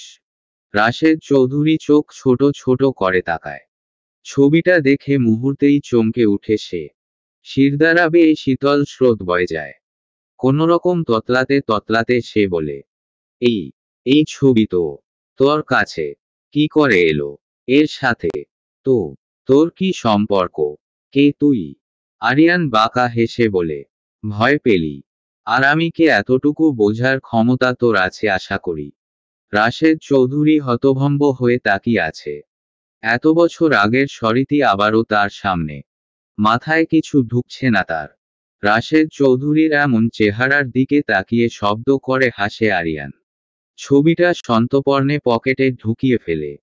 তারপর ক্ষোভ ভরা দৃষ্টিতে তাকিয়ে গম্ভীর কণ্ঠে বলে, তুই যেমনটা করেছিলি ঠিকও তেমনটাই তোকে ফিরিয়ে দিব। B ready. আর এক মিনিটও সেখানে দাঁড়ায় না আরিয়ান। গটগট শব্দ তুলে বেরিয়ে যায়। রাশেদ চৌধুরী ভীত চোখে দাঁড়িয়ে থাকে। তাহলে কি তার পরিণতিটাও হবে ঠিক ও ততটাই ভয়াবহ? Em dash em dash em dash em dash em dash. বাবা এমনটা কখনোই করতে পারে না ইতি। আমি কখনোই এসব বিশ্বাস করি না। কিন্তু ম্যাম পুলিশ তো বাড়িতেই প্রমাণ পেয়েছে। তো তুমি কি বলতে চাচ্ছ? এসব বাবা করেছে? হ্যাঁ বলো। ওর দাও। চিৎকার করে উঠে মায়া। ম্যাম আপনি শান্ত হন। এতটা স্ট্রেস নিয়েন না প্লিজ। শব্দ কান্না করে দেয় মায়া। তার বাবা এরকম নোংরা কাজে জড়িত থাকতে পারে ভাবতেই পারছে না না সে। কান্নাগুলো আটকে যাচ্ছে গলায়। বাড়ির বাইরে আবার হইচই শোনা যাচ্ছে। সাংবাদিকরা এসেছে মনে হয়। কাঁদতে কাঁদতে হেঁচকি উঠে যায় মায়ার। ইতি খুব সাবধানে পানির সাথে ঘুমের ওষুধ মিলিয়ে খাইয়ে দেয় তাকে। কিছুক্ষণের মধ্যেই ঘুমে ঢলে পড়ে সে। ইতি তাকে বিছানায় শুইয়ে দেয়। চোখমুখ পানি দিয়ে মুছিয়ে দিয়ে গায়ে কাঁথা টেনে দিয়ে দীর্ঘ শ্বাস ফেলে। রাশেদ চৌধুরীর নোংরা খেলার শিকার সেও হয়েছিল। 2 বছর আগে তাকেও বিক্রি করার জন্যই নিয়ে এসেছিল রাশেদ চৌধুরী। কিন্তু সেদিন কোন ঝামেলা হওয়ায় একদিনের জন্য এ বাড়িতে রাখা হয়েছিল তাকে। সেদিন রাতেই ভাগ্যক্রমে মায়ার চোখে পড়ে যায় সে। দয়া হওয়ায় মাই রাশেদ চৌধুরীকে বলে তাকে এ বাসায় কোন কাজ দিয়ে দিতে। তখন থেকেই সে এখানে আছে। মায়ার কাছে সে অনেক কৃতজ্ঞ। তবে রাশেদ চৌধুরীর ভয়ে সে কখনো এই ব্যাপারে কিছু বলেনি মায়াকে। Em dash em dash dash em dash em dash. গ্লাসে ড্রিঙ্ক নিয়ে বসে আছে আরিয়ান। পরপর 2 বোতল ড্রিঙ্ক শেষ করেছে সে। তবুও নেশা হচ্ছে না। গ্লাসের ড্রিঙ্কটা এক চুমুকে শেষ করে শব্দ করে কাচের গ্লাসটা টেবিলে রাখে আরিয়ান। আরও এক গ্লাস ঢালতে গেলে তন্ময় এসে থামিয়ে দেয় তাকে। বোতলটা ছুঁড়ে ফেলতেই সেটা ভেঙে টুকরো টুকরো হয়ে যায়। আরিয়ান ভ্রু কুঁচকে তার দিকে তাকিয়ে বলে, কি সমস্যা? ভাঙলি কেন? যা আরেক বোতল নিয়ে আয়। আপনি আর কত খাবেন এগুলা? সকাল থেকে কিছু খাননি, এখন বোতলের পর বোতল এসব খেলে হবে। কি করব বল? ওই রাশেদ চৌধুরী। আপনি অসুস্থ হলে রাশেদ চৌধুরীকে শাস্তি দিবেন কি করে? আর মাত্র একটা দিন, তারপরই তো এতদিনের ক্ষোভ মেটাতে পারবেন। এত বছর অপেক্ষা করেছেন আর একটা দিন পারবেন না? তুই তুই জ্ঞান দিচ্ছিস আমাকে? একটু থেমে গলার স্বর নামিয়ে সে আবার বলে, আচ্ছা মায়ার কোন খবর নিয়েছিস? মেয়েটা কি খুব কান্নাকাটি করছে?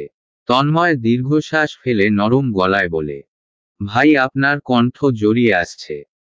দয়া করে একটু রেস্ট নেন। একা আর কতদিকে সামলাবেন?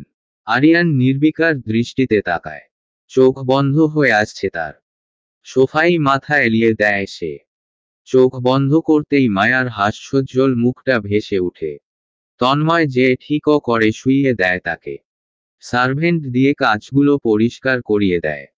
আরিয়ানের ঘুমন্ত মুখটার দিকে তাকিয়ে মাথার নিচে একটা বালিশ দিয়ে দেয়। সে খুব ভালো করেই বুঝতে পারছে, আরিয়ান মায়ার প্রতি দুর্বল। একটু হলেও দুর্বল। নয়তো শত্রুর মেয়ের প্রতি কে এতটা কেয়ার করে? তন্ময় নিজেও জানে না এর ভবিষ্যৎ কি। এখন শুধু কালকের অপেক্ষা। সব তাদের প্ল্যান মতো হলেই হয়। সকাল 11টা। জেল থেকে ছাড়া পেয়েছে রাশেদ চৌধুরী। তবে ইলেকশনের নমিনেশন থেকে বাদ করে দেয়া সহ মিনিস্টার পদ থেকেও বহিষ্কার করা হয়েছে তাকে। চূড়ান্ত অপমানিত আজ সে। থানার বাইরে প্রেস মিডিয়ার ভিড়। বের হতে একঝাঁক প্রশ্নের সম্মুখীন হল সে। কোনোরকম সেগুলো এড়িয়ে দ্রুত গাড়িতে উঠে বসল। তার পাশে বসল আজিজ। গাড়ির দরজা ভালো করে লক করে দিয়ে রাশেদ চৌধুরীকে বলল, স্যার, এখন কি করবেন? বিকাল 5টা নাগাদ বাড়ি সিলগালা করে দিবে। এরপর? কোনোরকম চিন্তা না করেই রাশেদ চৌধুরী ফতাফত বলল, বিকালের আগেই আমরা রওনা দিয়ে দিব। ময়মনসিংহে যেই বাসাটা আছে সেখানেই উঠব। আমার সব ব্যাংকের টাকা ক্যাশ করে বের করে ফেলার ব্যবস্থা করো। আচ্ছা স্যার। এই কল রেকর্ডিং কিভাবে ফাঁস হলো আজিজ? আরিয়ানের হাতে কিভাবে গেল এটা? জানি না স্যার, অস্পষ্ট কণ্ঠে বলল আজিজ। রাশেদ চৌধুরী একদৃষ্টিতে বাইরের দিকে তাকিয়ে থাকে। হঠাৎ যে এত কিছু হয়ে যাবে কল্পনাও করেনি সে। মাথায় এখন শুধু মায়ার চিন্তাই ঘুরছে। আরিয়ানের চোখে কাল যা ক্ষোভ দেখেছে তাতে স্পষ্টই নিজের ধ্বংসটা দেখতে পেয়েছিল সে। তার কিছু হয়ে গেলে মায়ার কি হবে? এই পৃথিবীতে একমাত্র নিজের মেয়েকে সে সত্যিকারের ভালোবাসে। সব দিকে সে প্রচণ্ড নিকৃষ্ট হলেও পিতা হিসেবে তার তুলনা হয় না। মনে মনে দীর্ঘ শ্বাস ফেলে সে। মায়াকে একটা নিরাপদ জায়গার ব্যবস্থা করে দিলে সে নিশ্চিত হতে পারত। Em dash em dash dash em dash dash em dash dash em dash. গাড়ির শব্দ শুনেই দৌড়ে নিচে নামল মায়া। চোখ মুখ ফোলা ফোলা। রাশেদ চৌধুরীকে দেখেই সে বাবা বলে দৌড়ে গিয়ে জড়িয়ে ধরল। সস্নেহে মায়ার মাথায় হাত বুলিয়ে দিল রাশেদ। নিচু গলায় বলল, কাঁদে না মা, আমি এসে পড়েছি তো। জানো বাবা, ওরা কি সব বলছে তোমার নামে? আমি তো জানি তুমি কখনো খারাপ কাজ করতে পারো না, তাই না বাবা? রাশেদ চৌধুরী মায়ার প্রশ্নের ওর দেয় না। মায়াকে ছাড়িয়ে নিয়ে চোখের পানি মুছিয়ে দিয়ে বলে, আমাদের এখান থেকে চলে যেতে হবে মা। বিকেলেই রওনা দিব। তুমি নিজের সবকিছু দ্রুত গুছিয়ে নাও। কেন বাবা? আমি পরে তোমাকে বলবো। এখন যাও, সব গুছিয়ে নাও। ঠিক আছে। মায়া সম্মতিসূচক মাথা নাড়ায়। বাবার চেহারায় এমনি চিন্তার ছাপ এখন আরো প্রশ্ন করে সে ঝামেলা বাড়াতে চায় না। চুপচাপ নিজের ঘরে এসে পড়ে। ইতি সব গুছিয়ে দিতে থাকে। মায়া উদাস মনে জানালা দিয়ে বাইরের দিকে তাকিয়ে আছে। কেমন একটা দোটানার মধ্য দিয়ে যাচ্ছে সে। নিজের বাবাকে সে কিভাবে অবিশ্বাস করবে? অথচ সব প্রমাণ তার বাবার বিরুদ্ধেই। হা, আর ভাবতে ইচ্ছা করছে না। যা হচ্ছে নিশ্চয়ই ভালোর জন্যই হচ্ছে। বাড়িটা আজ কেমন যেন নির্জীব। ভালো লাগছে না তার। ম্যাম, ইতির ডাকে পিছে ফিরল মায়া। মলিন হেসে বলল, বলো ইতি, আপনার সব গুছিয়ে দিয়েছি, আধ ঘন্টা পরেই তো বের হবেন। হু, সাবধানে থাকবেন ম্যাম। সাবধানে থাকবো মানে? তুমিও যাবে আমার সাথে? সেটা কি আর হয় ম্যাম? আমি সামান্য সার্ভেন্ট। তাছাড়া বড়স্যার রাগ করবেন।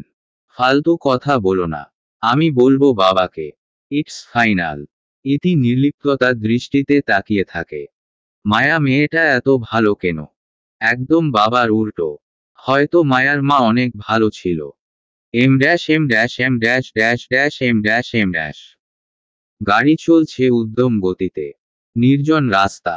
চারিদিকে স্তব্ধ একটা ভাব। গাড়ি ড্রাইভ করছে আজিজ। পাশের সিটে বসেছে রাশেদ চৌধুরী। চোখে মুখে চিন্তার ছাপ। এই পরিস্থিতিটা তার খুব চেনা। খুব কাছের একজনকে এমন পরিস্থিতির ভেতর দিয়ে যেতে দেখেছে সে। অজানা ভয় হচ্ছে, তার পরিণতিও কি আজকে সেরকম হবে। পিছনের সিটে মায়া আর ইতি। গাড়ির জানালা খুলে রেখেছে মায়া। সাই সাই করে বাতাস ঢুকছে। হঠাৎই ব্রেক কষল আজিজ।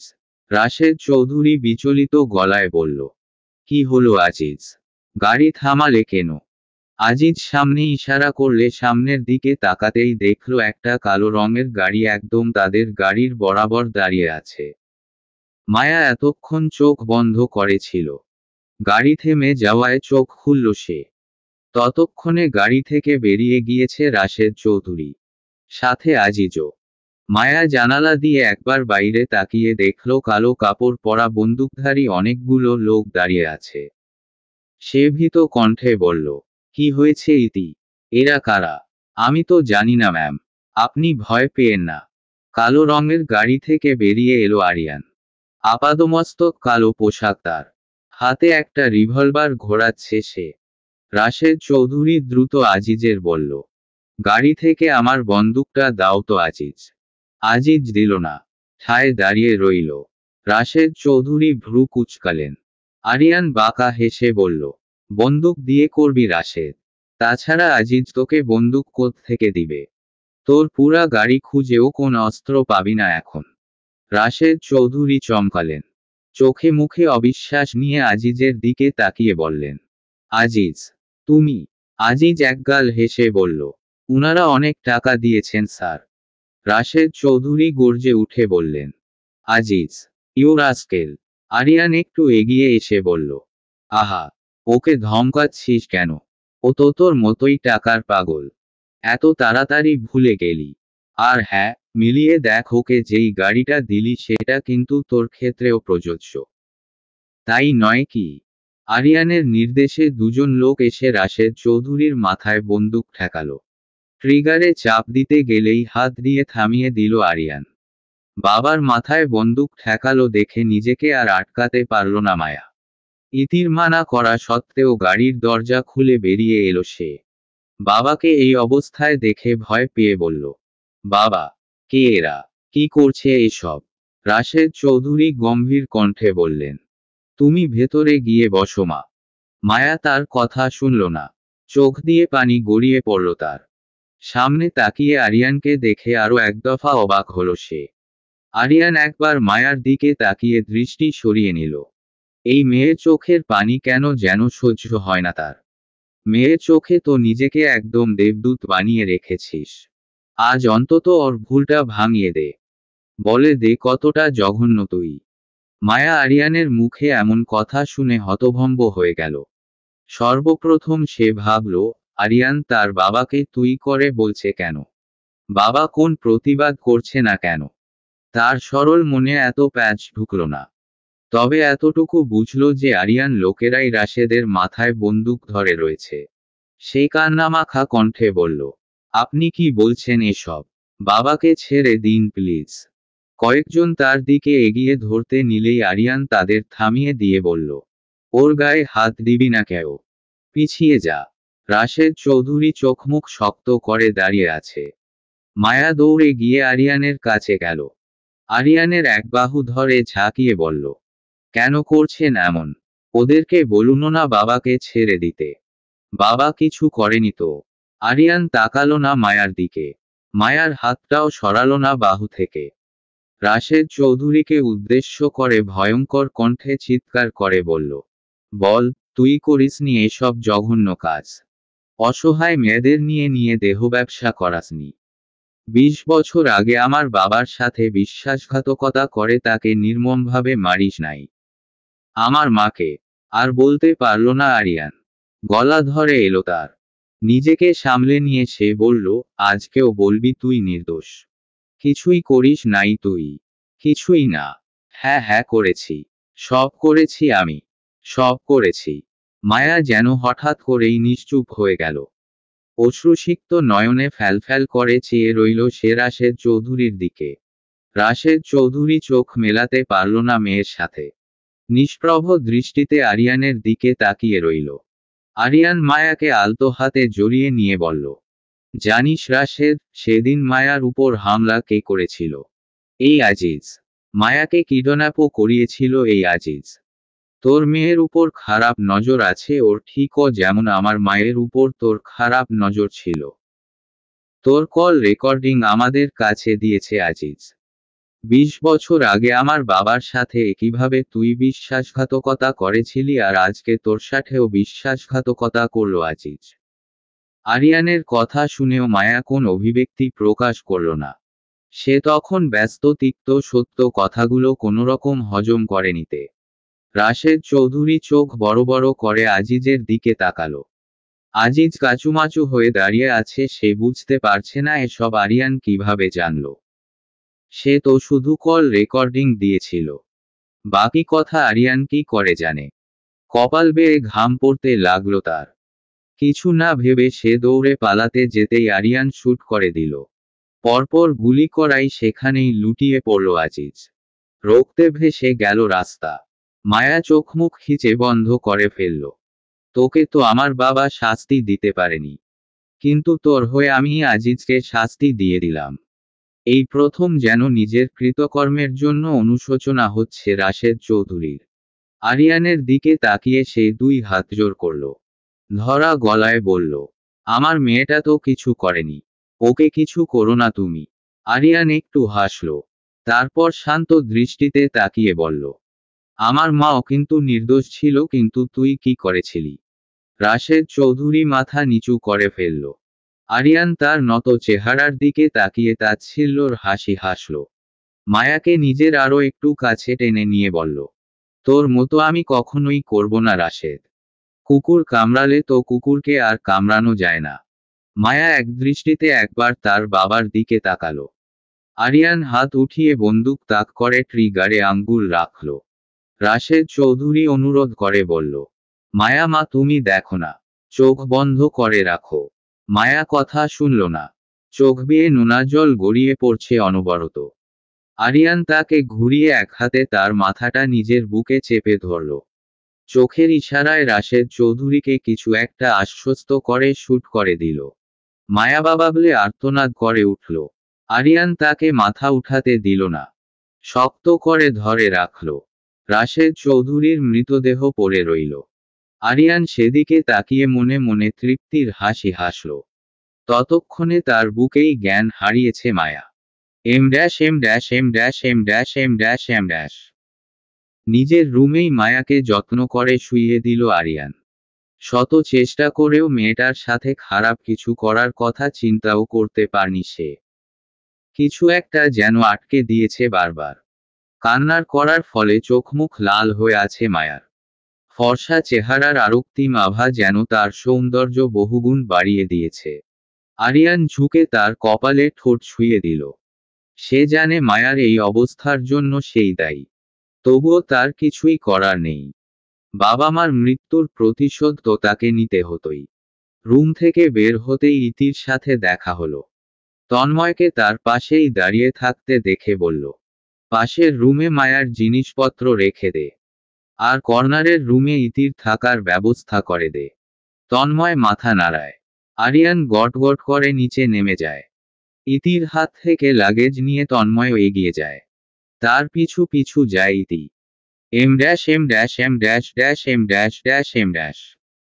জ্ঞান ফিরেছে মায়ার। উদ্ভ্রান্তের মতো কাঁদছে আর চিৎকার চেঁচামেচি করছে সে। ম্যাম একটু শান্ত হন। এভাবে চিৎকার করলে তো। উনি কোথায়? কথায় উনি? উনাকে আসতে বলো আমার কাছে। কিভাবে পারলেন উনি আমার সামনেই বাবাকে? বলতে বলতেই উচ্চস্বরে কেঁদে দিল মায়া। দরজা খুলে প্রবেশ করলো আরিয়ান। একটা কাজে বেরিয়েছিল। আসতেই শুনল মায়া এমন করছে। সে অবশ্য জানতো মায়া কখনোই স্বাভাবিক আচরণ করবে না তার সাথে। সেই হিসেবে প্রস্তুতি নিয়েই এসেছে সে। মায়ার চিৎকার উপেক্ষা করে ইতিকে উদ্দেশ্য করে বলল, তুমি যাও ইতি, ওকে আমি দেখছি। নি শব্দে বেরিয়ে গেল ইতি। আরিয়ান ভেতর থেকে দরজা আটকে দিল।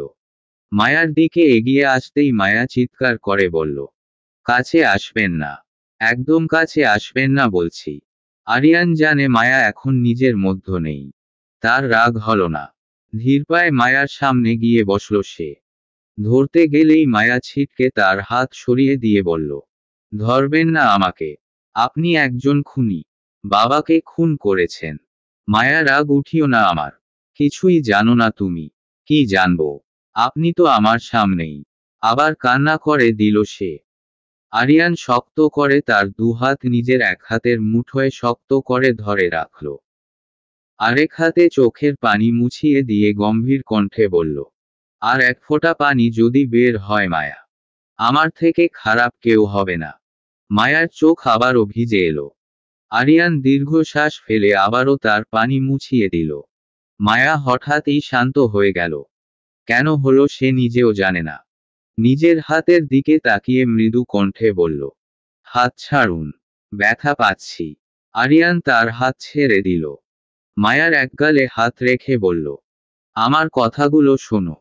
তারপরও যদি তোমার মনে হয় আমি ভুল কিছু করেছি তখন ঠিক আছে, আমি মেনে নিব। কিন্তু কিছু না জেনে তো তুমি এমন কিছু বলতে পারো না। মায়ার দৃষ্টি নিচের দিকে। হাতের উল্টোপিঠে দিয়ে সে চোখ মুছে বলল, বলুন। আরিয়ান নরম কণ্ঠে বলল, তার আগে একটা প্রশ্নের উত্তর দাও। তোমার মা কিভাবে মারা গিয়েছিল তুমি জানো? মায়া একটু অবাক হলেও বলল, বাবা বলেছিল, আমাকে জন্ম দিতে গিয়ে। তোমার মা তোমাকে জন্ম দিতে গিয়ে মারা যায়নি। তোমার বাবা নিজ হাতে তোমার মাকে খুন করেছে। চলবে।